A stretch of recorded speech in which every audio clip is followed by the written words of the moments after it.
Introducción, parte 2 del propósito de la vida según la Biblia. Descubre el sentido divino de tu existencia. Viviendo el propósito de Dios, del conocimiento a la acción. Bienvenidos a la segunda parte de nuestro estudio. El propósito de la vida según la Biblia. Descubre el sentido divino de tu existencia. En la primera parte aprendimos que fuimos creados por Dios y para Dios, que nuestra vida encuentra sentido en glorificarle, amarle y obedecerle. También descubrimos que el punto de partida es la justificación por la fe en Jesucristo, el fundamento sobre el cual se construye una vida con propósito. Ahora, en esta segunda parte, vamos a responder a una pregunta vital. ¿Cómo vivo ese propósito en mi día a día? De este video te mostrará, paso a paso, cómo alinear tu vida con el llamado de Dios. Exploraremos temas como el llamado personal que Dios tiene para ti. Cómo descubrir tus dones y talentos espirituales. En la relación entre propósito, prueba y crecimiento. Di cómo encontrar gozo, dirección y plenitud al caminar cada día con Dios. Porque conocer el propósito es solo el comienzo, vivirlo es lo que transforma tu historia. Prepárate para recibir dirección, esperanza y herramientas prácticas que te ayudarán a vivir una vida con propósito eterno. En la escatología paulina completa esta visión del propósito humano, destacando que la transformación actual de los creyentes es apenas el inicio de un proceso que culminará en la glorificación, cuando serán perfectamente conformados a la imagen de Cristo en la resurrección, como se menciona en Romanos 8, 30 y Filipenses 3, 20 y 21. Justificación por fe, la base para vivir el propósito. En la justificación por la fe, como expresa Pablo en Romanos 3, 28, implica que el hombre es justificado sin las obras de la ley, lo que incluye el perdón de los pecados y la imputación de la justicia de Cristo, como se menciona en 2 Corintios 5, 21. Esta doctrina tiene implicaciones revolucionarias para el propósito humano en múltiples niveles, incluyendo la restauración de la relación con Dios, la provisión de una nueva identidad en Cristo como Hijo de Dios según Gálatas 3, 26, y la transformación de la motivación para servir a Dios y al prójimo desde la gratitud. En la justificación por la fe libera a los creyentes de las identidades construidas sobre el rendimiento, la aprobación social o la pertenencia étnica, y les proporciona una base para una vida con propósito auténtico, como se expresa en Romanos 5, 1 y Gálatas 2, 20. Pablo combate el legalismo y el antinomianismo, rechazando la idea de que la aceptación por Dios depende del cumplimiento de requisitos religiosos y la noción de que la gracia permite continuar en el pecado, como se menciona en Romanos 6, 1 y 2. La justificación por la fe tiene una dimensión escatológica, anticipando el juicio final y proporcionando certeza de la aceptación definitiva por Dios, como se pregunta en Romanos 6, 1 y 2 y se afirma en Romanos 5, 1 y 2 Corintios 5, 14. En la unión mística con Cristo, como se describe en Gálatas 2, 20, es la base de la nueva identidad y el nuevo poder para vivir según el propósito divino, y la justificación no anula sino que fundamenta la búsqueda de una vida santa.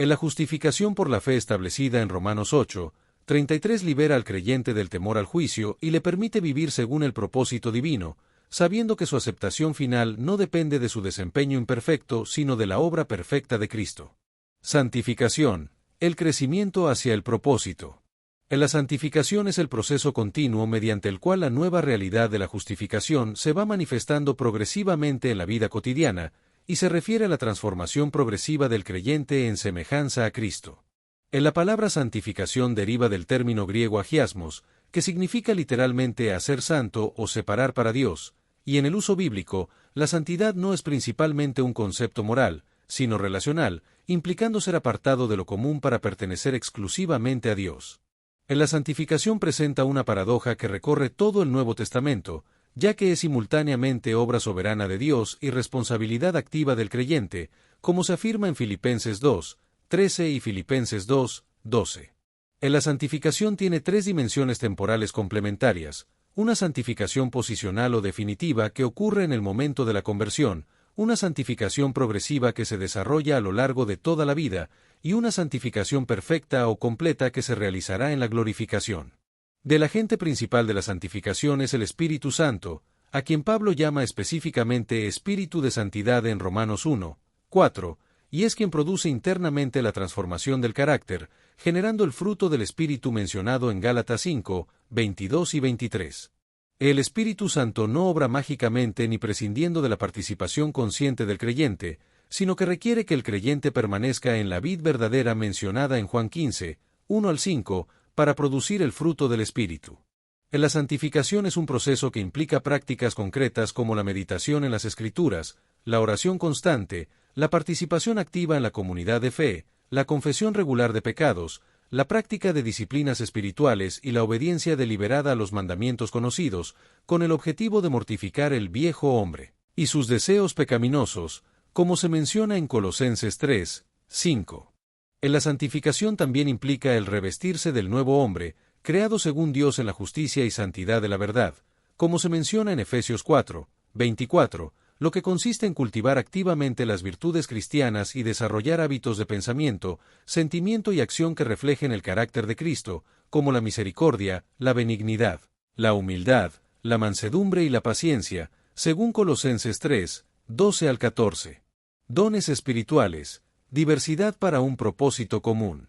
Los dones espirituales son capacidades específicas que el Espíritu Santo distribuye a cada creyente para contribuir de manera única al propósito colectivo de la Iglesia y su misión en el mundo, y se mencionan en pasajes como Romanos 12, 6 al 8, 1 Corintios 12, 7 al 11, 1 Corintios 12, 28 al 30 y Efesios 4, 11. Los dones espirituales tienen un origen divino soberano, es decir, son regalos inmerecidos que provienen de la gracia de Dios, y se distribuyen de manera complementaria, de modo que ningún creyente recibe todos los dones y cada don es necesario para el funcionamiento saludable del cuerpo, como se menciona en 1 Corintios 12, 4,11 y 1 Corintios 12, 17. El propósito de los dones espirituales es edificar al cuerpo de Cristo, y no se otorgan para beneficio individual o autosatisfacción, sino para provecho del cuerpo entero, como se menciona en 1 Corintios 12, 7, y su ejercicio debe estar enmarcado en el amor, como se enfatiza en 1 Corintios 13. En la interdependencia de los dones espirituales combate tanto el orgullo de quienes tienen dones más visibles como el sentimiento de inutilidad de quienes tienen ministerios menos prominentes, y el criterio que debe guiar su ejercicio es todo se haga para edificación, como se menciona en 1 Corintios 14, 26.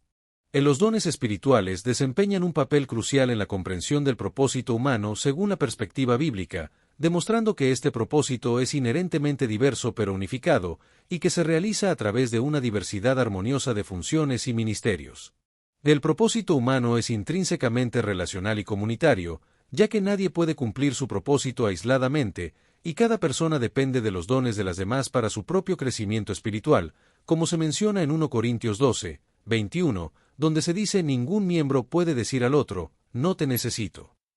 Cada persona tiene un llamado particular y único, expresado la combinación única de dones, talentos, experiencias y oportunidades que ha recibido, y discernir y desarrollar estos dones es parte fundamental del proceso de descubrir el propósito específico de cada uno dentro del plan más amplio de Dios. El propósito humano incluye esencialmente el servicio a los demás, como se ve en el ejemplo de Jesús, quien definió su propia misión en términos de servicio, y llamó a sus seguidores a adoptar la misma actitud, como se menciona en Marcos 10, 45, donde se dice no vine para ser servido, sino para servir.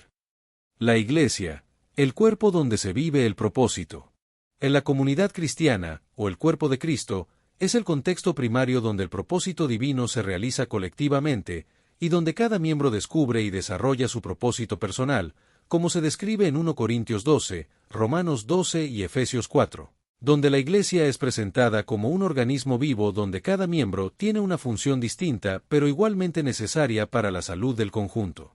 En la Iglesia es el pueblo de Dios, el cuerpo de Cristo, el templo del Espíritu Santo, y constituye una comunidad de creyentes que trabajan juntos para realizar el propósito divino, como se menciona en 1 Pedro 4, 10, donde se dice cada uno según el don que ha recibido, ministrélo a los otros, como buenos administradores de la multiforme gracia de Dios. En la comunidad cristiana se describe como una familia de Dios, donde los creyentes son considerados hijos de Dios, coherederos con Cristo y miembros de la familia de Dios, lo que destaca la intimidad, pertenencia y seguridad que caracterizan las relaciones dentro de la comunidad. En la Iglesia también se describe como un templo de Dios donde mora el Espíritu Santo, lo que enfatiza la santidad de la comunidad y su propósito fundamental de ser el lugar donde la presencia divina habita visiblemente en el mundo. En la comunidad cristiana se considera el pueblo de Dios, con títulos como linaje escogido, real sacerdocio, nación santa y pueblo adquirido por Dios, lo que subraya la misión sacerdotal de la Iglesia de mediar la presencia y bendición de Dios al mundo. En la primera comunidad cristiana en Jerusalén, descrita en Hechos 2-4, proporciona un modelo paradigmático de cómo este propósito colectivo se manifiesta concretamente, con creyentes que perseveraban unánimes en la enseñanza apostólica, la comunión, el partimiento del pan y las oraciones. La koinonia, comunión o participación compartida, es un concepto clave para entender este propósito comunitario, que implica un compartir profundo de la vida en todas sus dimensiones, arraigado en la participación común en Cristo y su Espíritu. La comunidad cristiana se describe como un cuerpo y una familia, donde cada persona aporta sus dones y cualidades únicas al propósito común, y se celebra la unidad en la diversidad como reflejo de la sabiduría divina. El propósito comunitario de la Iglesia no es meramente para beneficio interno, sino para testimonio al mundo, y la calidad de las relaciones dentro de la comunidad cristiana constituye el testimonio más poderoso de la realidad transformadora del Evangelio. La esperanza escatológica, el destino final del propósito. En la esperanza cristiana se fundamenta las promesas divinas sobre la consumación futura del propósito eterno de Dios, y no es meramente un optimismo psicológico o un deseo vago de que las cosas mejoren, sino una certeza fundamentada en la fe en Jesucristo y su Espíritu. En la esperanza cristiana se basa en la resurrección histórica de Cristo y en el don del Espíritu Santo, lo que proporciona un horizonte último que da sentido y orientación a la existencia cristiana en el presente. El Nuevo Testamento presenta esta esperanza en términos de múltiples eventos interconectados, incluyendo la parusía o segunda venida de Cristo, quien retornará visiblemente como Rey y Juez para establecer definitivamente su reino, como se menciona en Hechos 1:11. En la resurrección de los muertos y la transformación de los creyentes vivos están íntimamente ligadas a la venida de Cristo, y recibirán cuerpos glorificados semejantes al cuerpo resucitado de Cristo, como se describe en 1 Corintios 15:52. Del juicio final, que será llevado a cabo por Cristo, revelará la verdadera naturaleza de cada vida y obra, y establecerá la justicia perfecta, como se menciona en Romanos 14:10. En la nueva creación, descrita en 2 Pedro 3:13, implicará la renovación cósmica y la transformación de la creación actual en un hogar perfecto para la humanidad redimida, sin implicar su aniquilación. En la nueva Jerusalén, descrita en Apocalipsis 21 y 22, será el símbolo de la comunión perfecta entre Dios y su pueblo, y representa el cumplimiento del propósito divino. El reinado eterno de Cristo culminará con la entrega del reino al Padre, y Dios será todo en todos, como se menciona en 1 Corintios 15:24 y 15:28. De esta visión escatológica tiene profundas implicaciones para la comprensión del propósito humano, revelando que el propósito trasciende los límites de la existencia terrenal actual y se proyecta hacia una eternidad donde cada acto de amor y fidelidad encontrará su sentido definitivo. En la esperanza bíblica motiva a las personas a trabajar por la justicia, la paz y la renovación de todas las dimensiones de la vida, y no se considera una evasión de las responsabilidades presentes, sino que forma parte de la realidad más grande que Dios creará. Esta esperanza proporciona consuelo y perspectiva en medio del sufrimiento presente, como se menciona en Romanos 8:18, donde Pablo pondera que las aflicciones del tiempo presente no son comparables con la gloria venidera que aguarda a quienes perseveran en fidelidad al propósito divino. El fruto del Espíritu, evidencia de una vida con propósito. El fruto del Espíritu es la señal de una vida con propósito, y se refiere al carácter cristiano que todos los seguidores de Jesús están llamados a desarrollar, lo que constituye la señal más clara de que una persona está viviendo de acuerdo con el propósito divino. El fruto del Espíritu incluye cualidades como el amor, el gozo, la paz, la paciencia, la benignidad, la bondad, la fe, la mansedumbre y la templanza, que forman un conjunto integrado e inseparable que se desarrolla orgánicamente, y no son virtudes aisladas que se pueden seleccionar a conveniencia. El amor, o agape, es la virtud que encabeza la lista y engloba a todas las demás, y se refiere a una actitud y acción deliberada que busca el bien del otro, incluso a costa del sacrificio propio, y no es un sentimiento romántico o afectivo. El fruto del Espíritu representa la auténtica libertad humana, y se desarrolla progresivamente como consecuencia natural de permanecer en Cristo, y no es un logro que se pueda producir por esfuerzo propio, sino una manifestación de la vida divina que obra en nosotros a medida que cooperamos con la acción del Espíritu. En la producción del fruto del Espíritu lleva a la persona a encontrar simultáneamente su máxima libertad y su más plena realización, como se menciona en Gálatas 5, 23, donde Pablo observa que contra tales cosas no hay ley, lo que sugiere que el fruto del Espíritu representa el florecimiento genuino del ser humano según el propósito original de Dios. El amor que caracteriza a los seguidores de Cristo es el mismo amor que Él manifestó en la cruz, y es una cualidad que debe distinguir a los discípulos de Jesús, como se menciona en Juan 13, 35, donde se dice: en esto conocerán todos que sois mis discípulos, si tuviereis amor los unos con los otros. El gozo, la paz, la paciencia, la benignidad, la bondad, la fe, la mansedumbre y la templanza son virtudes que deben ser cultivadas por los seguidores de Cristo, y se describen como una satisfacción profunda, un estado de plenitud y armonía, una grandeza de ánimo ante la provocación, una amabilidad práctica, una confianza en Dios y una fidelidad hacia los demás, una fortaleza bajo control y un autocontrol o dominio propio. Discipulado, el proceso de formación para el propósito. El concepto de discipulado es fundamental en la relación entre Jesús y sus seguidores, y se describe como un camino hacia la realización del propósito humano según la perspectiva bíblica, donde un discípulo no es solo un estudiante, sino un aprendiz que se identifica profundamente con su maestro y adopta su visión del mundo, sus valores y su estilo de vida. La invitación de Jesús a sus seguidores es radical y requiere una transformación integral, como se ve en la llamada a los pescadores de Galilea en Mateo 4, 19, donde se les pide que dejen atrás su anterior identidad y proyecto vital para embarcarse en una nueva vocación definida por la misión de su Maestro. Los discípulos de Jesús deben ser caracterizados por una relación personal con Él, y deben estar dispuestos a seguirle y a adoptar su estilo de vida, como se menciona en Mateo 11, 29, donde Jesús se describe a sí mismo como manso y humilde de corazón, y en Filipenses 4, 4, donde Pablo escribe sobre regocijo desde la prisión. La paz que se describe en la Biblia es un estado de plenitud, armonía y bienestar integral, que incluye paz con Dios, paz interior y paz en las relaciones humanas, como se menciona en Romanos 5, 1, Filipenses 4, 7 y Romanos 12, 18. La templanza y el autocontrol son virtudes que deben ser cultivadas por los seguidores de Cristo, y se fundamentan en el poder del Espíritu Santo, como se menciona en el texto, y no solo en la fuerza de voluntad humana. El discipulado es un proceso constante de aprendizaje de las enseñanzas de Jesús, que implica la asimilación profunda de su perspectiva sobre Dios, el mundo y el propósito humano, como se menciona en Juan 8, 31, donde se dice: si vosotros permaneciereis en mi palabra, seréis verdaderamente mis discípulos. Los discípulos están llamados a seguir el ejemplo concreto de Jesús en valores, actitudes y conductas, como se expresa en Juan 13, 15, ejemplo os he dado, para que como yo os he hecho, vosotros también hagáis, y a imitar su patrón de vida, incluso hasta el punto de tomar su cruz cada día, como se menciona en Lucas 9, 23. El discipulado también implica la producción de fruto, es decir, manifestar el carácter de Jesús en la vida práctica, como se dice en Juan 15, 8, en esto es glorificado mi Padre, en que llevéis mucho fruto, y seáis así mis discípulos, y la formación de nuevos discípulos, como se ordena en Mateo 28, 19, y haced discípulos a todas las naciones.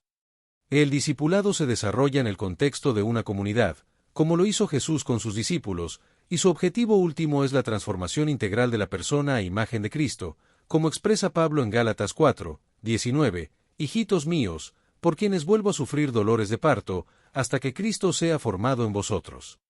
El proceso de discipulado implica una tensión entre gracia y disciplina, ya que la transformación es obra del Espíritu Santo, como se menciona en 2 Corintios 3, 18, somos transformados de gloria en la misma imagen, como por el Espíritu del Señor. Pero también requiere la cooperación activa del discípulo a través de prácticas deliberadas de disciplina espiritual, como el estudio de las Escrituras, la oración, el ayuno, la comunión fraterna y el servicio. Finalmente, el discipulado no es un fin en sí mismo, sino el camino hacia el cumplimiento del propósito humano según el diseño divino, y su meta es experimentar una metanoia, o cambio de mente, tan profunda que toda la personalidad refleje progresivamente el carácter de Cristo. En la perfección a la que se refiere Jesús en Lucas 6, 40 representa la restauración completa de la imagen divina en el ser humano, lo que implica la realización del propósito original distorsionado por el pecado, y se logra a través de la conexión con Dios y el cumplimiento de su propósito divino. Oración, diálogo para discernir y vivir el propósito. La oración es una práctica espiritual fundamental para conectar con el propósito divino y realizarlo en la vida cotidiana, y constituye una comunicación viva con el Dios personal que nos ha creado con un propósito específico y nos guía hacia su cumplimiento, como se ve en la vida de oración intensa y constante de Jesús. La oración puede tomar varias formas, incluyendo la oración de alabanza y adoración, que reconoce y exalta la grandeza, bondad y soberanía de Dios, como se ve en los Salmos, y que sitúa la vida humana en la perspectiva correcta como criaturas ante el Creador.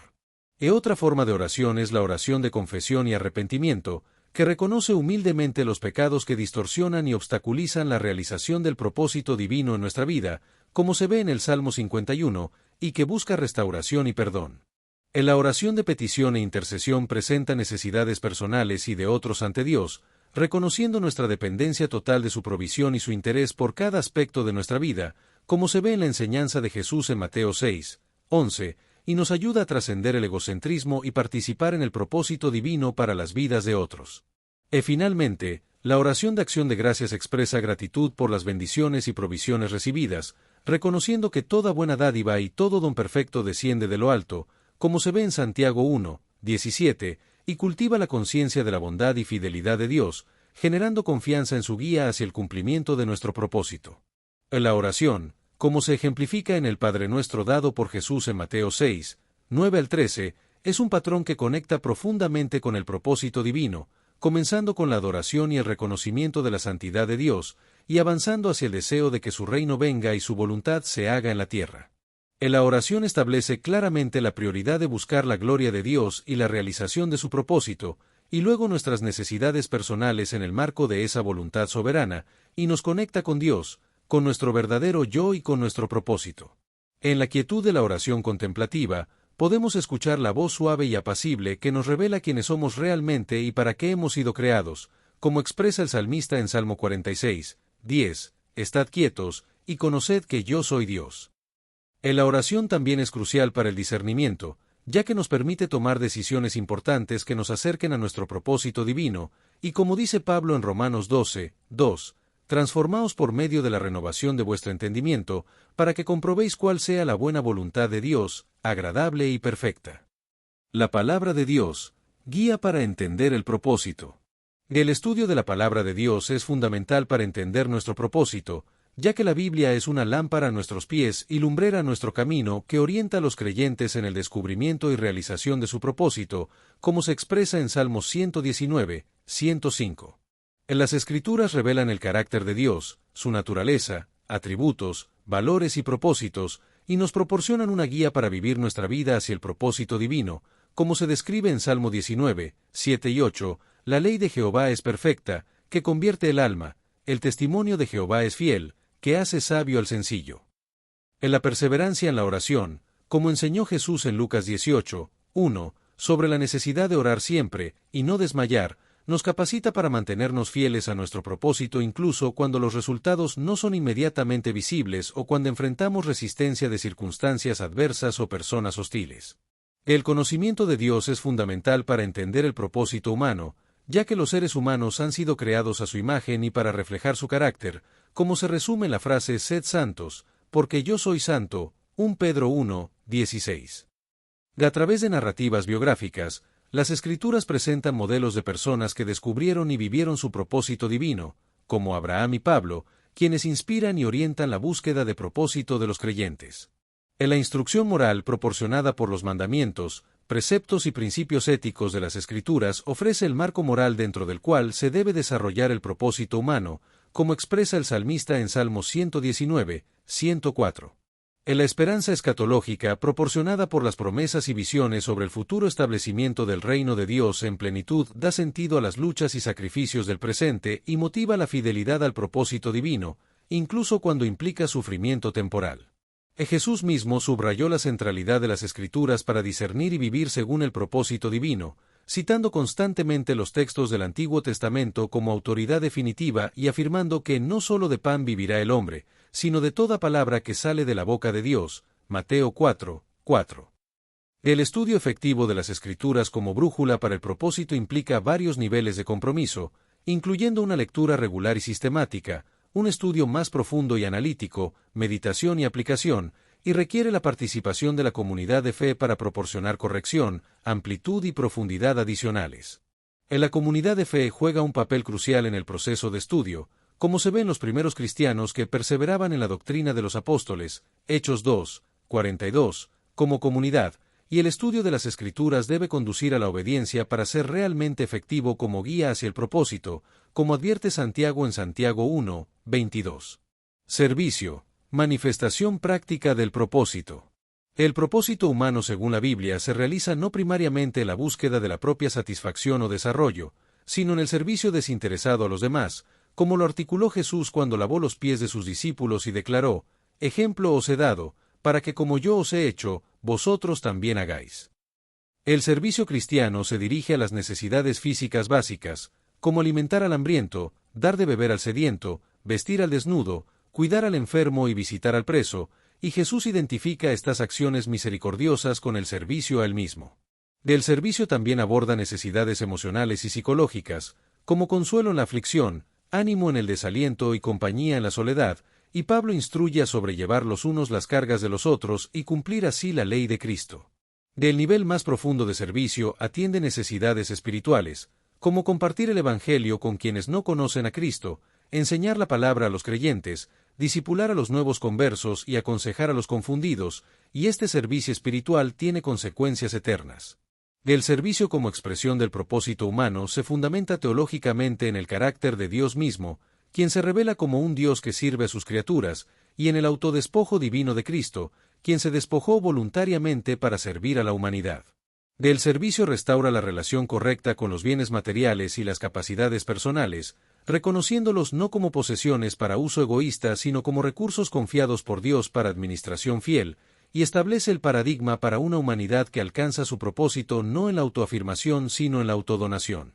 En la enseñanza de Jesús sobre el servicio desafía directamente las concepciones mundanas de éxito, poder y realización personal, y establece el servicio sacrificial como el camino hacia la verdadera grandeza según los valores del reino, como se indica en Mateo 20, 26 al 28 y Mateo 25, 40. En la Biblia enseña que el servicio a los demás es una expresión del propósito humano y que tiene consecuencias eternas, como lo indica Santiago en Santiago 5, 20, y que el servicio es una forma de reflejar el carácter de Dios y de alcanzar la verdadera grandeza.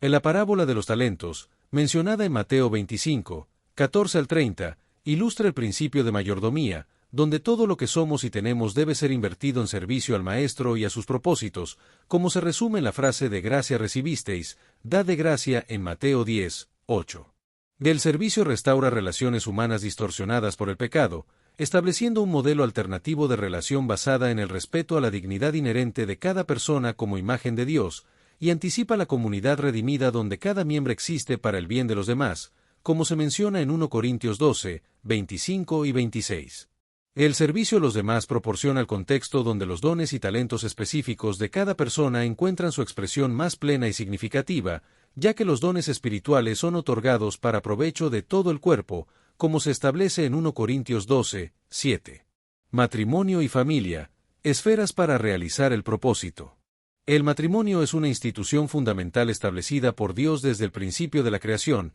y representa un ámbito privilegiado para la manifestación y realización del propósito divino, reflejando realidades espirituales profundas y contribuyendo a la restauración de la imagen divina en la humanidad, como se establece en Génesis 2, 24 y es citado posteriormente por Jesús en Mateo 19, 5 y por Pablo en Efesios 5, 31. En la creación de la humanidad a imagen de Dios, como se establece en Génesis 1, 27, se conecta con su creación como seres sexualmente diferenciados, y la complementariedad y unión del hombre y la mujer en el matrimonio refleja la naturaleza de Dios, posiblemente su carácter relacional y su unidad en la diversidad que se manifiesta plenamente. El matrimonio es considerado un símbolo profundo de la relación entre Cristo y la Iglesia, como se describe en Efesios 5, 22 al 33, donde el esposo refleja el amor sacrificial de Cristo y la esposa refleja la respuesta de fe y amor de la Iglesia a su Señor. De esta dimensión simbólica eleva el matrimonio a un sacramento viviente que hace visible el amor redentor de Dios, y cada matrimonio cristiano se convierte en un testimonio ante el mundo de la nueva humanidad reconciliada con Dios en Cristo. Además de su significado simbólico, El matrimonio cumple propósitos prácticos dentro del plan divino, como la procreación, el compañerismo íntimo y la escuela de santificación, donde cada cónyuge es pulido y transformado a través de la convivencia diaria. En la paternidad y maternidad ofrecen una oportunidad única para comprender y reflejar aspectos del carácter divino, como la protección, provisión, guía y amor incondicional, y la crianza de los hijos es una de las expresiones más profundas y duraderas del propósito humano según la perspectiva bíblica. En la Biblia también afirma claramente el valor y propósito de la soltería, como se ve en la vida de Jesús y en las palabras de Pablo, quien reconoce que algunos reciben el don de permanecer sin casarse para dedicarse más plenamente al servicio del reino. En la crianza de los hijos es un llamado sagrado a formar seres humanos que reflejen el carácter de Dios y contribuyan al bienestar del mundo, y no solo se trata de la mera transmisión biológica de vida, sino de formar personas que puedan realizar el propósito divino. El matrimonio es una institución que sostiene el amor, y no al revés, y es a través de la convivencia diaria y las diferencias que surgen que los cónyuges pueden desarrollar las virtudes cristianas de paciencia, humildad, perdón y amor sacrificial. Crianza con propósito, formando la siguiente generación. En la Biblia declara que los hijos son un don divino confiado a los padres para su cuidado y formación, como se establece en el Salmo 127, 3, y que los padres tienen la responsabilidad de educar a sus hijos en el conocimiento y amor de Dios, según el mandato original de fructificad y multiplicaos, llenad la tierra en Génesis 1, 28. El pasaje de Deuteronomio 6, 4 al 7 establece el principio fundamental de la crianza con propósito, que incluye la internalización personal de los valores espirituales por parte de los padres, la instrucción intencional y constante, y la integración de la fe en todas las áreas de la vida. En la crianza con propósito implica un balance delicado entre disciplina amorosa y libertad responsable, como se menciona en Proverbios 23, 13 y 14 y Efesios 6, 4, y requiere que los padres establezcan límites claros y consecuencias consistentes, al mismo tiempo que respetan la individualidad de cada hijo. Los padres también deben ayudar a sus hijos a descubrir y desarrollar sus dones y talentos únicos, como se establece en Proverbios 22, 6, y modelar y cultivar el carácter cristiano en ellos, para que puedan cumplir su propósito único en el mundo. La autenticidad es fundamental en la enseñanza espiritual, ya que los hijos observan constantemente si los valores que sus padres profesan verbalmente se manifiestan coherentemente en sus actitudes y conductas, y la comunicación debe adaptarse a la edad y capacidad de comprensión del niño. En la formación espiritual requiere conversaciones deliberadas y frecuentes sobre las verdades divinas, aprovechando tanto momentos formales de enseñanza como oportunidades espontáneas que surgen en la vida cotidiana, y debe permear todas las actividades y ambientes, como se establece en Deuteronomio 6, 4 al 7. La crianza con propósito implica enseñar a los hijos virtudes como la honestidad, compasión, responsabilidad, generosidad, humildad y perseverancia, y prepararlos gradualmente para la independencia responsable, lo que se refleja en la perspectiva bíblica que anticipa y promueve su eventual autonomía, como se menciona en Génesis 2, 24. Trabajo, vocación y contribución al propósito divino. El trabajo es un componente esencial del propósito humano establecido desde la creación, y la Biblia lo presenta como una parte del diseño divino para la humanidad en su estado de perfecta inocencia, como se menciona en Génesis 2, 15, donde Dios asigna al hombre el cuidado del huerto de Edén. Del trabajo permite a los seres humanos reflejar la imagen divina, ya que Dios mismo se presenta como un trabajador, como se menciona en Juan 5, 17, donde Jesús dice: «Mi Padre hasta ahora trabaja, y yo trabajo», y establece un patrón de trabajo y descanso que la humanidad debe imitar. El trabajo es una expresión de creatividad que refleja la naturaleza del Dios creador, ya que permite a los seres humanos transformar materiales en algo nuevo, útil o hermoso, participando así en la continua creatividad divina, como se ve en las artes, la tecnología, la artesanía y otras formas de producción humana. El trabajo es un medio fundamental para servir a las necesidades de otros en una economía interdependiente, y el trabajo bien realizado es una forma tangible de amor al prójimo, cumpliendo el segundo gran mandamiento, como se ve en profesiones como la medicina, la educación y la construcción.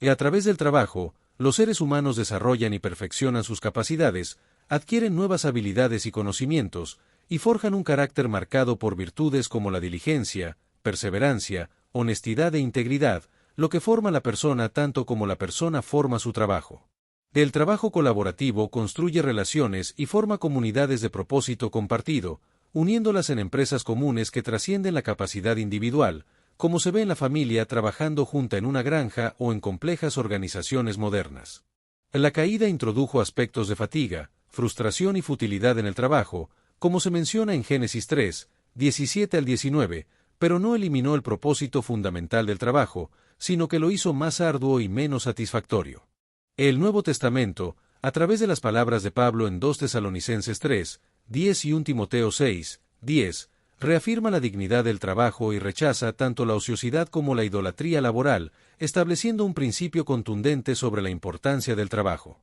En la cosmovisión cristiana valora el trabajo como expresión del propósito humano sin elevarlo a la categoría de fin último, y supera falsas dicotomías entre trabajos espirituales y seculares, como se menciona en Colosenses 3, 23 y 24, permitiendo a cualquier persona ver su labor como servicio a Dios. En la visión bíblica del trabajo incluye una dimensión escatológica, sugiriendo que las obras humanas realizadas según el propósito divino tendrán cierta continuidad en la nueva creación, como se menciona en Isaías 65, 21 y Apocalipsis 21, 26. Sufrimiento, integrando las pruebas en el propósito. En la experiencia del sufrimiento y las pruebas en el camino del propósito divino es un desafío para comprender y vivir el propósito divino en un mundo caído, pero la revelación bíblica ofrece una perspectiva profunda que integra el sufrimiento dentro del marco más amplio del propósito redentor, sin trivializarlo ni glorificarlo indebidamente. En la Biblia nunca niega la realidad dolorosa del sufrimiento ni lo presenta como un bien en sí mismo, y en su lugar, ofrece una perspectiva que permite a las personas encontrar sentido y propósito en medio del sufrimiento, como se menciona en el contexto de la fe y la relación con Dios. El sufrimiento es una experiencia común en la vida de los creyentes, y la Biblia aborda este tema de manera honesta y auténtica, como se ve en los Salmos de Lamento, donde se expresan sentimientos de dolor, confusión y hasta ira, como en el Salmo 13, 1, que pregunta ¿hasta cuándo, Jehová, me olvidarás para siempre? El sufrimiento puede ser consecuencia del pecado, como se menciona en Romanos 8, 22, donde se describe al mundo como un lugar que gime a una, y aún está con dolores de parto hasta ahora debido a la vanidad causada por el pecado humano, y se manifiesta en forma de enfermedad, muerte, injusticia, violencia y catástrofes naturales. La Escritura también enseña que algunas formas de sufrimiento son permitidas por Dios como disciplina para la corrección y crecimiento de sus hijos, como se explica en Hebreos 12, 6, que dice porque el Señor al que ama, disciplina, y azota a todo el que recibe por hijo, y que esta disciplina no es punición vindicativa sino entrenamiento formativo. El sufrimiento también puede ser una prueba de fe, como explica Pedro en 1 Pedro 1, 7, que dice que la fe se prueba con fuego para que sea hallada en alabanza, gloria y honra cuando sea manifestado Jesucristo, y que el sufrimiento revela la autenticidad de nuestra confianza en Dios y la profundiza cuando respondemos con fidelidad. Además, el sufrimiento puede ser un medio de identificación con Cristo, como expresa Pablo en Filipenses 3, 10, que dice a fin de conocerle, y el poder de su resurrección, y la participación de sus padecimientos, llegando a ser semejante a él en su muerte. Y que el sufrimiento permite experimentar aspectos de la vida de Cristo inaccesibles en la comodidad y prosperidad. La respuesta cristiana al sufrimiento implica un delicado balance entre diversas actitudes, como la honestidad emocional, la búsqueda de sentido, la confianza perseverante y la esperanza escatológica, recordando la promesa de que todo sufrimiento tiene un límite y que Dios enjugará toda lágrima de los ojos en la consumación final, como se menciona en Apocalipsis 21, 4. Del ejemplo supremo de integración del sufrimiento en el propósito divino es la cruz de Cristo, que fue entregado por el determinado consejo y anticipado conocimiento de Dios, como expresa Pedro en Hechos 2, 23, indicando que incluso este sufrimiento atroz estaba misteriosamente integrado en el propósito divino. En la resurrección de Jesús muestra que el sufrimiento no tiene la última palabra en la narrativa divina, y que el propósito redentor de Dios trascenderá todo el sufrimiento experimentado en este mundo, como lo declara Pablo en Romanos 8, 18, donde dice que las aflicciones del tiempo presente no son comparables con la gloria venidera que se manifestará en los creyentes. Perseverancia, fidelidad en el camino del propósito. La perseverancia es una virtud cardinal indispensable para mantenerse fiel al propósito de Dios a pesar de las circunstancias adversas, y se presenta como una característica distintiva de la madurez cristiana en el Nuevo Testamento, como lo destaca Santiago en Santiago 1, 2-4, donde dice que la prueba de la fe produce paciencia y perseverancia. En la perseverancia se requiere frente a diferentes desafíos, como la oposición externa, el desaliento temporal, las tentaciones internas y la incomprensión, y se puede ver en ejemplos bíblicos como los primeros cristianos que enfrentaron persecución, Abraham que tuvo que esperar décadas para ver el cumplimiento de la promesa de descendencia, y Pablo que experimentó conflictos interiores con el pecado y la duda. La Biblia ofrece palabras de aliento y exhortación para perseverar en el propósito de Dios, como la carta a los Hebreos que exhorta a mirar a Jesús, el autor y consumador de la fe, y a correr con paciencia la carrera que se tiene por delante, y como Pablo que advierte que no nos cansemos de hacer bien, porque a su tiempo segaremos, si no desmayamos, como se dice en Gálatas 6, 9.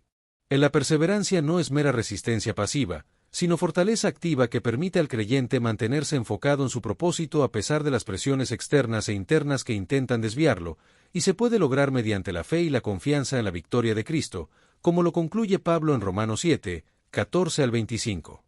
La perseverancia cristiana se fundamenta en la fidelidad de Dios y en los recursos espirituales que Él proporciona, como se ve en la historia de Job, quien mantuvo su integridad a pesar de no entender el propósito de su sufrimiento. La palabra de Dios, la oración y la comunidad cristiana son medios de gracia que fortalecen la perseverancia del creyente, proporcionando instrucción, aliento, conexión con la fuente de toda fortaleza espiritual y apoyo mutuo. En la perspectiva escatológica es crucial para mantener la perseverancia, ya que las dificultades presentes se relativizan cuando se consideran en el marco de la eternidad, y la certeza de la victoria final y la recompensa eterna proporciona motivación para perseverar en las pruebas temporales.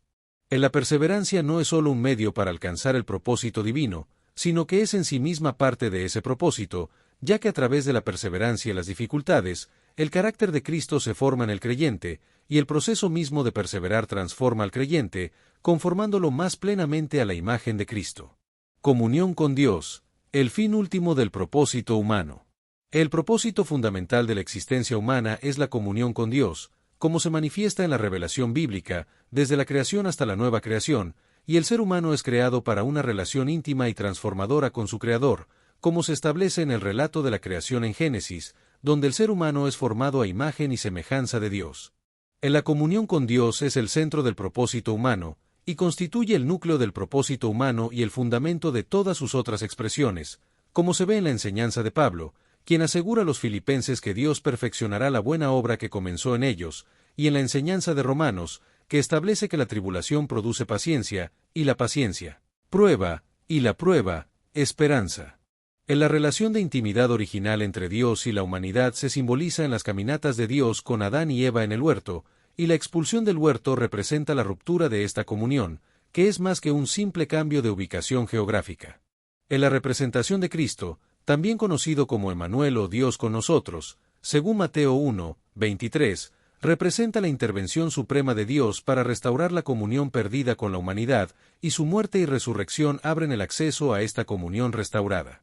El Espíritu Santo es el agente principal de esta comunión restaurada, y nos permite experimentar la intimidad filial con Dios, como se menciona en Romanos 8, 15, donde se dice Abba, Padre, y Pablo concluye su segunda carta a los Corintios con la bendición, que incluye la comunión del Espíritu Santo. La adoración es la respuesta natural del ser humano al reconocer la majestad, bondad y amor de Dios, y no es principalmente una actividad ritual, sino una orientación fundamental del corazón que reconoce a Dios como el valor supremo y centro de toda la existencia, como se menciona en el Salmo 95, 6.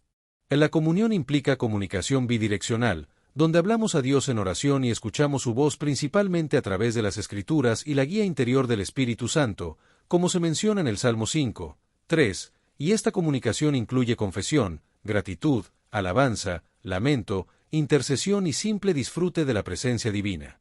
La comunión genuina se expresa en la obediencia que brota del amor, no del mero deber, y la visión escatológica del Apocalipsis confirma que la comunión plena con Dios es el destino final de la humanidad redimida, como se menciona en Apocalipsis 21, 3, donde se dice que el Señor Dios Todopoderoso es el templo de ella, y el Cordero.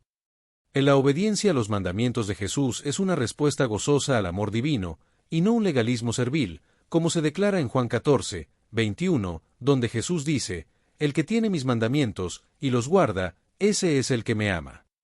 La comunión con Dios implica una unión mística que transforma progresivamente al creyente, como se describe en 2 Corintios 3, 18, donde Pablo dice que somos transformados de gloria en la misma imagen, como por el Espíritu del Señor.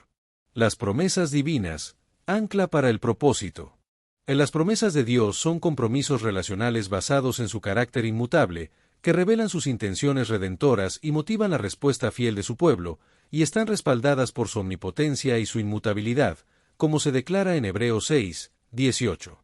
A lo largo de la historia bíblica, Dios establece pactos con individuos y con su pueblo colectivo, que contienen promesas específicas relacionadas con el propósito divino, como el pacto con Abraham en Génesis 12, 1 al 3, con Israel en el Sinaí en Éxodo 19, 5 y 6, y con David en 2 Samuel 7, 12 al 16. Las promesas divinas abarcan todas las dimensiones de la existencia humana, incluyendo lo material, como la promesa de provisión para las necesidades básicas en Filipenses 4, 19, lo relacional, como la promesa de la presencia constante en Hebreos 13, 5, lo espiritual, como la promesa del perdón en 1 Juan 1, 9, y lo escatológico, como la promesa de la vida eterna en 1 Juan 2, 25. Para el creyente individual en su camino de propósito, ciertas promesas resultan especialmente significativas, como la promesa de la transformación interior, el perdón completo y la relación íntima, que se encuentran en el nuevo pacto prometido por Jeremías en Jeremías 31,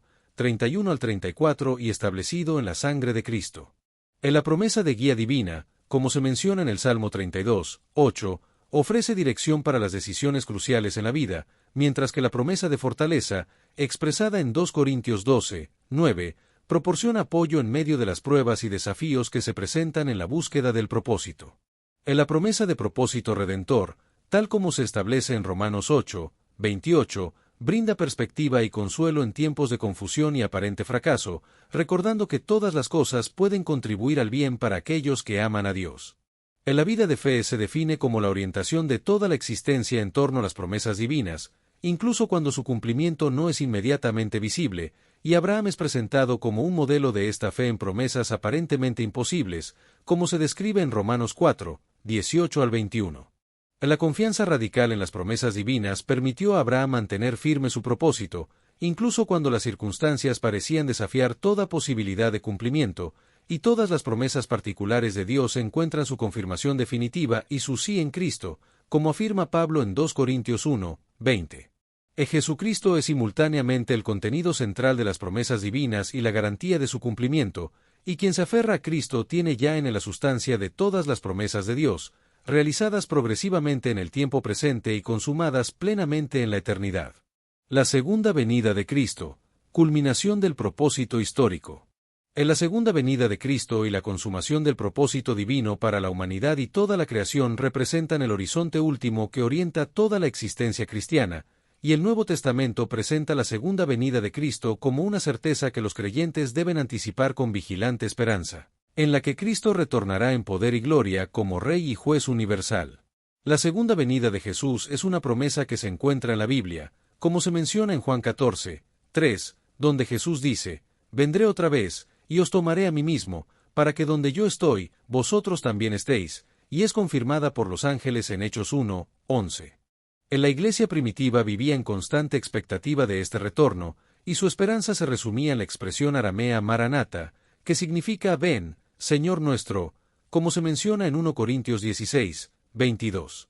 En la segunda venida de Cristo traerá consigo varios eventos importantes, incluyendo la glorificación plena de Cristo, el juicio perfecto y universal, la resurrección general, la renovación cósmica y la comunión perfecta con Dios. En la segunda venida, la gloria de Cristo será manifestada universalmente, y Él juzgará a vivos y muertos con justicia perfecta, revelando la verdadera naturaleza de cada vida y obra, y vindicando definitivamente a los oprimidos. En la resurrección general implicará que los muertos serán resucitados y los creyentes vivos serán transformados, recibiendo todos cuerpos glorificados semejantes al de Cristo resucitado, y toda la creación será liberada de la corrupción y renovada.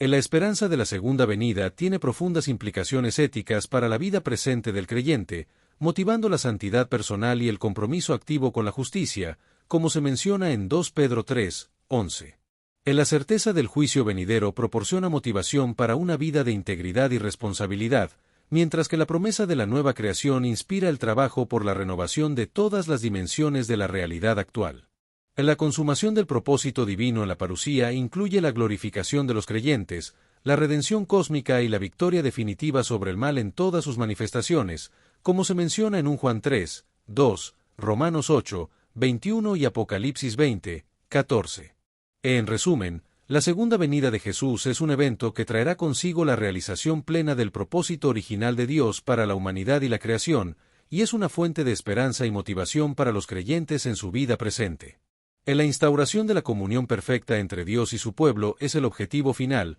donde se alcanzará la plenitud en la visión inmediata y directa de Dios, como se describe en 1 Corintios 13, 12, y se cumplirá la promesa de que Dios será todo en todos, según 1 Corintios 15, 28. La nueva creación, el entorno perfecto del propósito cumplido. En la narrativa bíblica concluye con la transformación radical del mundo material en una nueva creación, descrita en los últimos capítulos del Apocalipsis, que representa la consumación plena del propósito divino que ha animado toda la historia de la redención desde el Génesis. En la nueva creación presenta elementos de continuidad y discontinuidad con el orden actual, siendo un cielo nuevo y tierra nueva que indica continuidad con las categorías de la creación original, pero también novedad radical, sugiriendo transformación más que mera restauración, como se explica en Apocalipsis 21, 1 y 2. En la relación entre creación y redención en el plan divino se refleja en la tensión entre continuidad y discontinuidad, donde la gracia no anula la naturaleza sino que la perfecciona y eleva a un nuevo nivel, como se describe en 2 Corintios 5, 17, donde Pablo explica que si alguno está en Cristo, nueva creación es. En la Nueva Jerusalén combina sorprendentemente elementos naturales y urbanos, sugiriendo la integración armoniosa de toda la actividad humana cultural con el orden natural, como se describe en Apocalipsis 22, 2, donde se menciona el árbol de la vida plantado en contexto urbano, y el río de agua viva que fluye por el medio de la calle principal, simbolizando la fusión perfecta de la naturaleza con la cultura humana santificada. El propósito divino incluye no solo la restauración del orden natural, sino también la redención y perfeccionamiento de todos los logros culturales humanos desarrollados a lo largo de la historia, como se describe en la visión escatológica del Apocalipsis, donde el apóstol Juan describe la realidad culminante en términos concretos y trascendentes. En la nueva creación, como se describe en el Apocalipsis, es un lugar donde la gloria y la honra de las naciones serán llevadas, y donde los mejores frutos de la creatividad humana encontrarán su lugar, indicando que la presencia inmediata de Dios entre su pueblo es un aspecto central de esta realidad. La presencia directa de Dios elimina la necesidad de mediaciones institucionales, y se realiza plenamente el propósito original de la comunión perfecta entre el Creador y sus criaturas, restaurando la intimidad edénica pero en un nivel superior, enriquecido por toda la historia de la redención. En la nueva creación se caracteriza también por la eliminación definitiva de todas las manifestaciones del mal y sus consecuencias, lo que permitirá el florecimiento sin obstáculos de la vida humana según el diseño divino, en todas sus dimensiones, relacional, creativa, cultural y espiritual. En la vida en la nueva creación no se presenta como una existencia etérea de contemplación pasiva, sino como actividad gozosa y propositiva, donde los redimidos reinarán por los siglos de los siglos, indicando responsabilidad creativa en el gobierno de la nueva creación.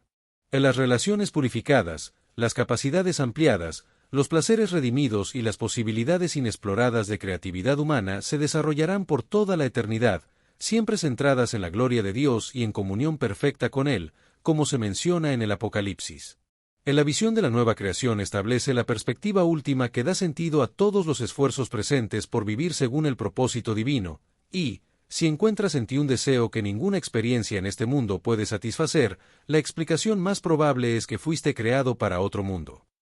La promesa, en su sentido final, no debe identificarse simplemente con el estado intermedio de los creyentes fallecidos antes de la resurrección, sino con la nueva creación en su totalidad, y representa la culminación suprema del propósito divino para la humanidad redimida. El paraíso, la experiencia plena del propósito eterno. En la realidad que las Escrituras denominan paraíso, constituye mucho más que un mero destino post-mortem o una recompensa para los fieles, y la revelación bíblica presenta una visión mucho más rica y compleja de esta realidad donde el propósito humano encuentra su plena realización. El destino final de los redimidos no es simplemente ir al cielo cuando mueren, sino participar en la vida resucitada del mundo futuro, donde los nuevos cielos y la nueva tierra se fusionan en una realidad unificada y la morada de Dios será con los hombres, como se describe en el Apocalipsis 21, 3. La adoración en el cielo será perfecta y constante, como se presenta la visión apocalíptica, donde los 4 seres vivientes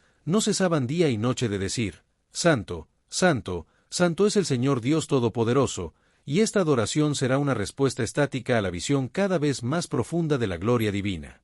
La promesa implicará la restauración perfecta de todas las relaciones, con Dios, con los demás, con uno mismo y con la creación, y la comunión con Dios será inmediata y transformadora, como se describe en 1 Corintios 13, 12, donde se dice: ahora vemos por espejo, oscuramente, mas entonces veremos cara a cara.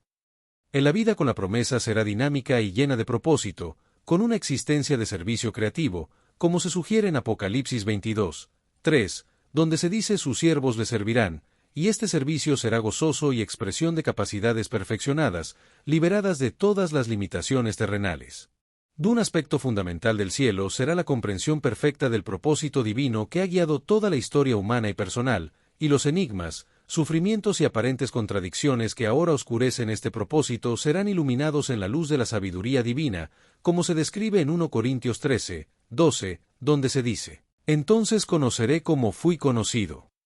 La identidad personal no será anulada en el cielo, sino perfeccionada, y los redimidos mantendrán sus historias personales, recuerdos transformados y relaciones particulares, todo integrado en la gran comunidad de los santos, pero sin perder su carácter único, como se afirma en la visión bíblica que preserva la individualidad, aunque purificada de todo lo egoísta y pecaminoso. El propósito divino de la vida, según la Biblia, se cumplirá finalmente en el cielo, donde todas las cosas serán unidas en Cristo, como expresó Pablo en Efesios 1, 10, y esta unificación cósmica integrará la diversidad en una armonía perfecta. Descubrimiento del propósito personal, un camino práctico. Para descubrir el propósito personal, es fundamental tener una relación viva con Dios, y cualquier intento de encontrar propósito fuera de esta relación conducirá a la frustración y el vacío existencial.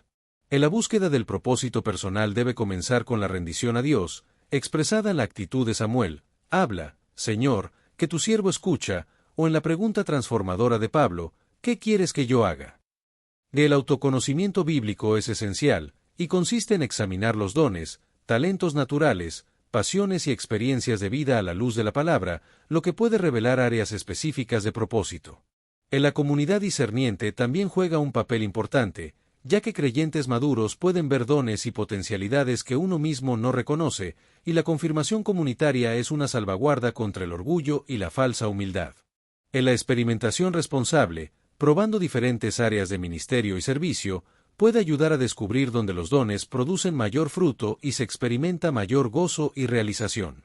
La atención a las necesidades genuinas en la comunidad y en el mundo es fundamental, ya que el propósito divino frecuentemente se descubre en la intersección entre las capacidades y las necesidades reales, y la oración contemplativa es indispensable en este proceso de descubrimiento. En la oración contemplativa, a diferencia de la oración meramente peticionaria, crea el espacio interior donde se puede escuchar la voz suave y apacible que guía hacia el propósito divino, como se menciona en 1 Reyes 19, 12. El propósito divino se puede descubrir a través de prácticas como el silencio intencional, la lectio divina y el examen de conciencia, que facilitan la escucha atenta y la dirección del espíritu en medio del ruido de la vida moderna. Del estudio de modelos bíblicos de descubrimiento vocacional, como Abraham, Moisés, David y Pablo, aporta perspectivas valiosas sobre cómo el propósito divino se revela progresivamente y no todo de una vez. Es crucial reconocer que el propósito divino generalmente se revela de manera progresiva, requiriendo paciencia y confianza en que Dios perfeccionará la obra que ha comenzado, como se menciona en Filipenses 1, 6. Debemos distinguir entre propósito general y asignaciones específicas, ya que el propósito general de una vida puede permanecer constante, mientras que las asignaciones específicas cambian según las estaciones de la vida y las necesidades del reino. El descubrimiento del propósito no es un fin en sí mismo, sino el comienzo de una vida de fiel implementación, como Jesús enfatizó en Mateo 7, 21, donde dice que no todo el que lo llama Señor entrará en el reino de los cielos, sino el que hace la voluntad de su Padre. Superando obstáculos en el camino del propósito. Los obstáculos comunes para vivir con propósito incluyen el pecado, que es el obstáculo fundamental que distorsiona y obstruye el propósito divino, como se menciona en Romanos 7, 19 y 23, donde Pablo expresa la lucha interior entre la dirección del espíritu y las tendencias de la naturaleza caída. Reconocer y abordar estos obstáculos constituye un paso esencial para vivir con fidelidad la vocación recibida, y requiere una comprensión profunda de la naturaleza del pecado y su impacto en la vida del creyente. El temor paralizante, que puede manifestarse como miedo al fracaso, al rechazo, a la insuficiencia o al sacrificio requerido, es un obstáculo común que impide a las personas alcanzar su propósito divino, y la promesa divina "no temas, porque yo estoy contigo" de Isaías 41:10 puede ayudar a contrarrestar este obstáculo. En la comparación con los logros de otros puede generar orgullo o desaliento, ambos igualmente destructivos para el propósito personal, y Pablo advierte en Gálatas 6:4 que cada persona debe someter a prueba su propia obra y no compararse con otros.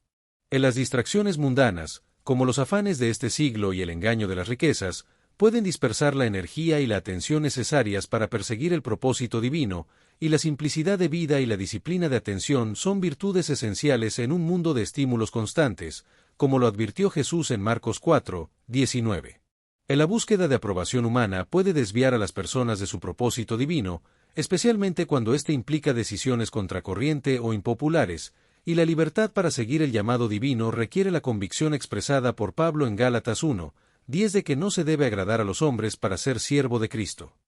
Otras categorías de obstáculos incluyen visiones distorsionadas del llamado cristiano, como el perfeccionismo, que paraliza la acción al establecer estándares inalcanzables, y la precipitación impaciente, que puede llevar a iniciar empresas sin la debida preparación o confirmación, como advierte Proverbios 21:5. En las expectativas irreales sobre lo que significa vivir el propósito divino, como esperar claridad absoluta antes de actuar o confirmación continua y emocional, también crean obstáculos significativos, y la Escritura muestra que la dirección se revela progresivamente, un paso a la vez, como se menciona en Salmos 119:105. La oposición externa es otra categoría de obstáculos que puede impedir a las personas alcanzar su propósito divino, y es importante reconocer que el camino del propósito incluye inevitablemente periodos de aridez y prueba donde la fidelidad debe sostenerse sin consolación sensible. En la vida cristiana puede enfrentar obstáculos y oposiciones, ya sea de familiares que no comparten la fe, hostilidad social o cultural, o incluso persecución activa, como se menciona en Juan 7:5 y Mateo 10:22, pero la Escritura asegura que ningún obstáculo es insuperable cuando se cuenta con los recursos divinos, como se declara en Filipenses 4:13 y Romanos 8:37. La gracia de Dios capacita para superar tanto las limitaciones internas como las oposiciones externas, demostrando que el cumplimiento del propósito divino depende ultimadamente del poder transformador de Dios obrando a través de instrumentos dispuestos aunque imperfectos. Modelos bíblicos de vidas con propósito. La Biblia proporciona testimonios bíblicos de vidas con propósito, como la de Abraham, quien destaca como el prototipo de una persona llamada a abandonar lo familiar y seguro para aventurarse en lo desconocido en respuesta a la palabra divina, como se menciona en Génesis 12:1. La vida de José demuestra cómo los eventos aparentemente contrarios al propósito divino, como el rechazo familiar, la esclavitud y el encarcelamiento injusto, pueden ser integrados providencialmente en ese mismo propósito, como se enseña en Génesis 50:20. La vida de Moisés se desarrolla en 3 fases de 40 años, revelando cómo el propósito divino a menudo requiere largos periodos de preparación aparentemente desconectados del llamado final, y enseñando la importancia de la paciente confianza en el tejido divino de circunstancias. De estos testimonios bíblicos proporcionan modelos inspiradores y enseñanzas prácticas para quienes buscan discernir y vivir su propio propósito, demostrando que el cumplimiento del propósito divino es un proceso de toda la vida que combina momentos de claridad visionaria con periodos de espera y prueba. La Biblia presenta varios ejemplos de personas que han recibido un llamado divino, como Moisés, quien inicialmente se mostró reticente a aceptar su misión, pero finalmente se dio cuenta de que el llamado divino no depende de la confianza personal, sino de la promesa de presencia divina. En la historia de David destaca la importancia de que Dios mire el corazón de una persona, y no solo sus capacidades o apariencia, y su experiencia muestra que el propósito divino requiere paciencia y desarrollo de carácter antes de asumir la plena responsabilidad.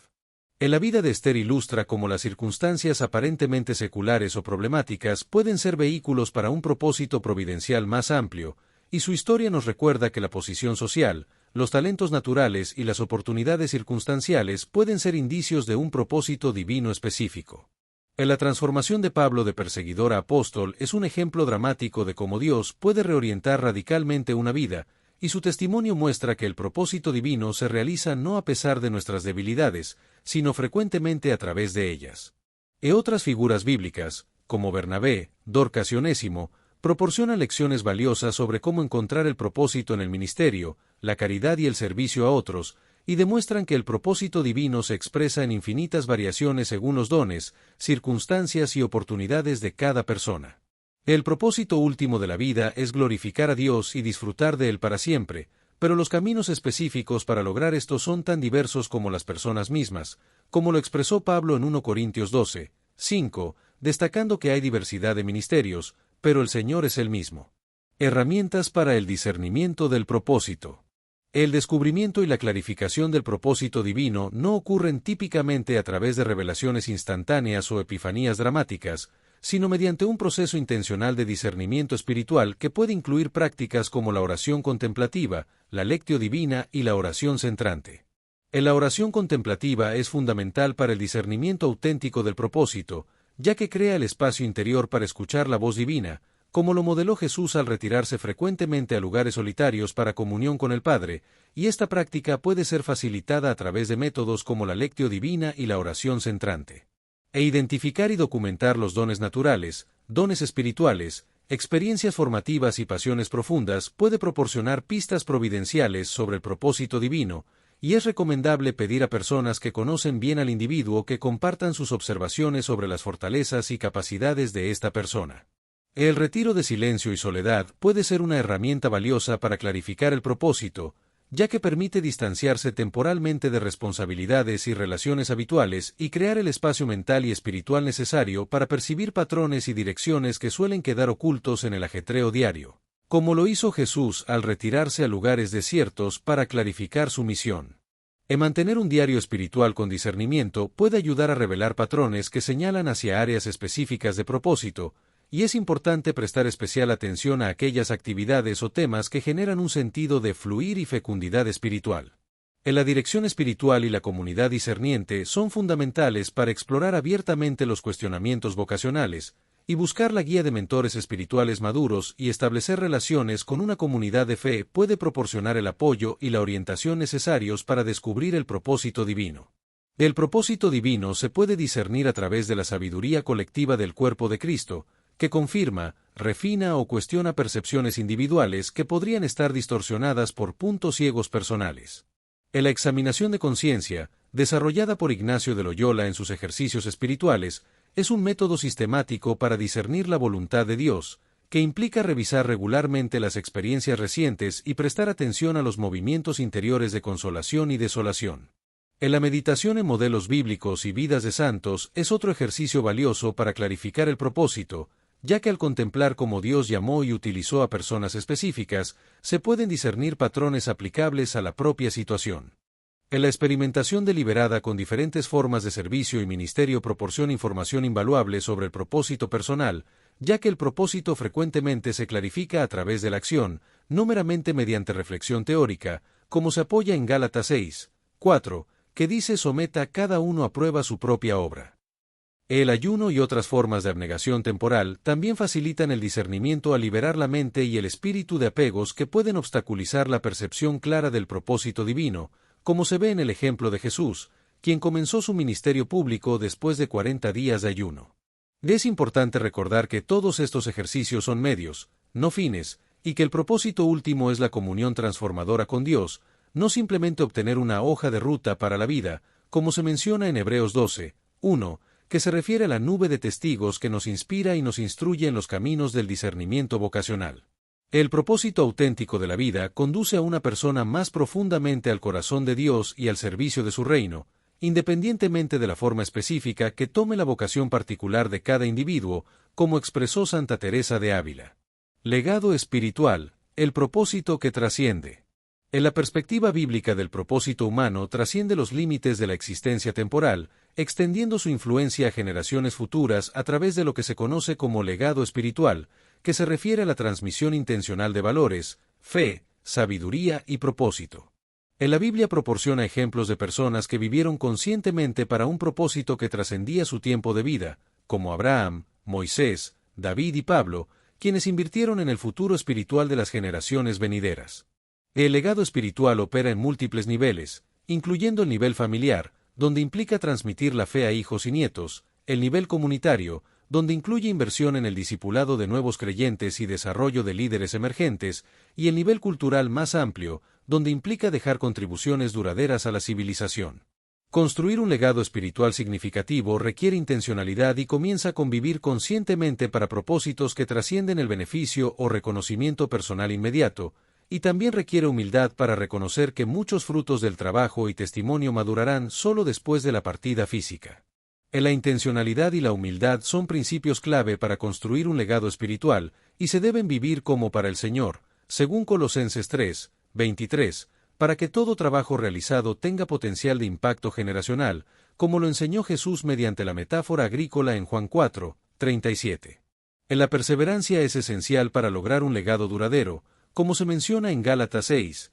9, donde se nos anima a no cansarnos de hacer bien porque a su tiempo segaremos si no desmayamos. En la parábola de los talentos, encontrada en Mateo 25, 14 al 30, proporciona un marco teológico para entender el legado espiritual, donde los siervos reciben recursos para administrarlos durante la ausencia del maestro y el éxito se mide por cuanto multiplicaron para el beneficio del maestro. La preocupación excesiva por el legado personal puede socavar el legado auténtico, como se menciona en Mateo 16, 25, donde Jesús establece el principio de que el que quiera salvar su vida, la perderá, y el que pierda su vida por su causa, la hallará. En la escritura de un testamento espiritual, como lo hicieron figuras bíblicas como Jacob, Moisés y David, puede contribuir significativamente a la transmisión intencional del legado, articulando los valores fundamentales, lecciones aprendidas, esperanzas para futuras generaciones y bendiciones específicas para seres queridos. En la perspectiva de la resurrección y la nueva creación proporciona el marco definitivo para entender el legado espiritual, como se menciona en 1 Corintios 15, 58, donde Pablo asegura que el trabajo realizado en el Señor no es en vano, y que todo lo hecho con propósito divino será preservado y transformado en la nueva creación. Conclusión: el llamado a vivir el propósito eterno de Dios. En la narrativa bíblica completa revela que el propósito divino para la humanidad permanece constante en su esencia, aunque se desarrolle progresivamente en su expresión, y que fuimos creados originalmente como portadores de la imagen divina, llamados a reflejar el carácter de Dios, a vivir en comunión con Él y a representar su gobierno sabio y amoroso sobre la creación. De abrazar el propósito eterno de Dios para nuestras vidas nos transforma radicalmente, proporcionando el marco de significado que responde a las más profundas inquietudes existenciales del corazón humano, y nos permite entender que no somos accidentes cósmicos ni meras criaturas biológicas, sino seres creados intencionalmente por un Dios personal que nos ha diseñado para un propósito específico dentro de su gran plan redentor. El propósito de la vida según la Biblia se centra en restaurar a la humanidad a su propósito original, que fue distorsionado por el pecado, a través del plan redentor de Dios que culminó en la obra de Cristo. En nuestro propósito fluye de nuestra identidad como hijos de Dios, creados a su imagen y redimidos por Cristo, y no necesitamos crear un propósito arbitrariamente, sino descubrir y abrazar el propósito para el cual ya fuimos diseñados, como se menciona en Efesios 2, 10. El propósito divino se manifiesta a través de diversas facetas complementarias de la vida, como la adoración a Dios, la comunión con otros creyentes, el servicio al prójimo, la administración de la creación y el testimonio al mundo, y un propósito plenamente bíblico integra todas estas dimensiones sin absolutizar ninguna a expensas de las demás. Aunque cada creyente tiene un llamado específico, todos los propósitos personales se entrelazan en la gran comunidad de fe, el cuerpo de Cristo, donde los diversos dones y vocaciones se complementan mutuamente, y nadie puede cumplir su propósito en aislamiento, pues fuimos creados para interdependencia, no para individualismo autosuficiente. En nuestro propósito trasciende las limitaciones temporales de esta vida y se proyecta hacia la eternidad, y lo que hacemos ahora en fidelidad al llamado divino no es efímero, sino que contribuye a la realidad eterna del reino, como se menciona en 1 Juan 2, 17. En la obra redentora de Cristo ocupa el centro absoluto de nuestra comprensión del propósito humano, y el Espíritu Santo desempeña el papel crucial de guiar, capacitar y transformar interiormente para el cumplimiento del propósito divino, produciendo tanto el carácter semejante a Cristo como las capacidades específicas para el servicio. De abrazar plenamente este propósito divino implica una paradoja profunda, que requiere rendición completa de nuestros planes, ambiciones y agenda personal, pero resulta en el descubrimiento de nuestra identidad más auténtica y la realización más plena de nuestro potencial único. Entrégate a Cristo y encontrarás tu verdadero yo.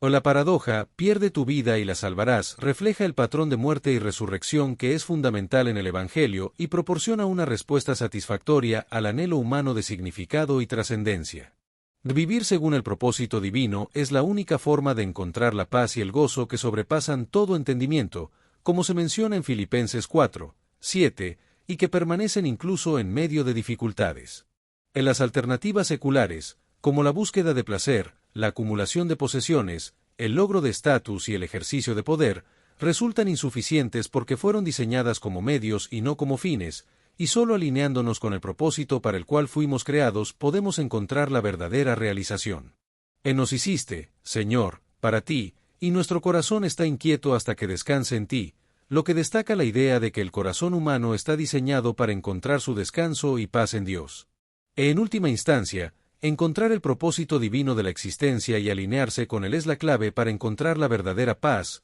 gozo y realización en la vida, y es lo que proporciona una respuesta satisfactoria al anhelo humano universal de significado y trascendencia. Conclusión fin de la parte 2. A lo largo de esta segunda parte, hemos aprendido que vivir con propósito según la Biblia no es una teoría, sino una práctica diaria que transforma nuestra manera de vivir, decidir y servir. Resumen clave de esta parte.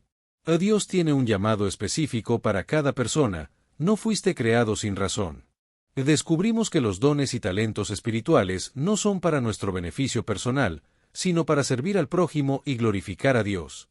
Aún el sufrimiento tiene sentido en el plan de Dios, Él lo usa para moldear nuestro carácter y llevarnos a una fe más profunda. Vivir con propósito no es perseguir éxito, sino obedecer con fidelidad y gozo cada día, sabiendo que Dios dirige nuestros pasos. En nuestro propósito está ligado al servicio, la obediencia y la comunión con Dios. No olvides que el propósito bíblico no se encuentra en la autoayuda o en los logros humanos, sino en una relación viva y constante con Dios, caminando en fe, humildad y obediencia. Cuando vivimos para Dios, todo cobra sentido, nuestras luchas, nuestras decisiones, nuestros dones y nuestra historia. Gracias por acompañarme en esta segunda parte. Te invito a seguir con la tercera entrega, donde veremos cómo el propósito de Dios se extiende hacia la eternidad. Una vida que impacta más allá de esta tierra. Destellos, disfruta la vida, mantente bella por dentro y por fuera y nutre una mente sana. Corazón brillante. Si te gustó este video, suscríbete para recibir más contenido como este, o no olvides suscribirte para no perderte ningún video. Salud y vida @lavida2025